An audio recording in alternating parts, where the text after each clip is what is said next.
Recipe போட்டு விடுங்க please. Okay, நான் வந்து எப்படி சைனீஸ் சாப்பாடு எந்த முறையில் செய்கிறேன்னு சொல்லி காட்டுறேன். நிறைய விதம் இருக்குது செய்கிறதுக்கு.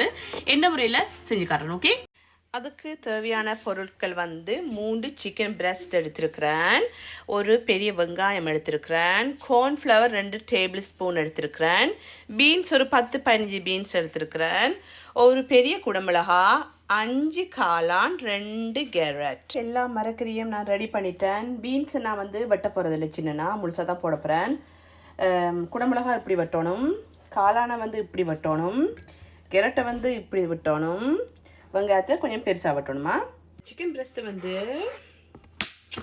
இந்த அளவுக்கு வெட்டணுமா. இப்போ அதுக்குள்ளே வந்து 2 டேபிள் ஸ்பூன் கார்ன்ஃப்ளவர் போடுவோம். டேபிள் ஸ்பூன்ட்டா பெரிய ஸ்பூன். ஓகே, பிறகு 2 டேபிள் ஸ்பூன் சோயா சாஸ் போடுவோம். போட்டு நல்லா மிக்ஸ் பண்ணி ஒரு 20 நிமிஷம் இதை வச்சுருப்போம். சாஸ் ரெடி பண்ணுவோம். அதுக்கு வந்து ஆயிஸ்டர் சாஸ் வந்து 4 டேபிள் ஸ்பூன் போடுவோம். 4 டேபிள் ஸ்பூன் ஹொய்சன் சாஸ் போடுவோம். ஹொய்சன் சாஸ்ன்னு சொல்லுவாங்க. 4 டேபிள் ஸ்பூன் சோயா சாஸ் போடுவோம். டெரியாக்கி சாஸ் வந்து 240 கிராம் இதுக்குள்ள போடுவோம். நல்லா பிளெண்ட் பண்ணுவோம் எல்லாத்தையும் வடிவா. ஒரு 15 செகண்ட் தான் பாப்ரிகா பொரிக்கணும், அதுக்கு மேலே பொரிக்கக்கூடாது. இது ஒரு 15 செகண்ட் தான் பொரிச்சிடுங்க. காளானை மட்டும் 30 செகண்ட் பொரிச்சிடுங்க. எண்ணெய் போட்டுட்டு இந்த கோழியை பொரிப்போம். நிறைய எண்ணெய் போடுங்க, நல்லா பொரிஞ்சு வரணுமா.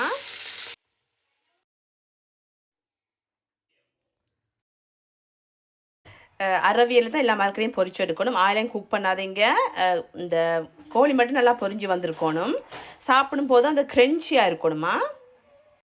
முடிஞ்சது. இங்கே பாருங்கள், இதுக்கு ஜஸ்மின் ரைஸ் தான் டேஸ்ட்டாக இருக்கும். இந்த குழஞ்சி ரைஸ் மாதிரி இருக்கும், அதுதான் டேஸ்ட்.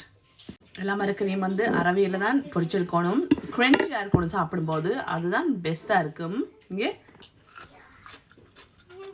இப்படி இருக்கணுமா. ஓகே, நன்றி, வணக்கம்.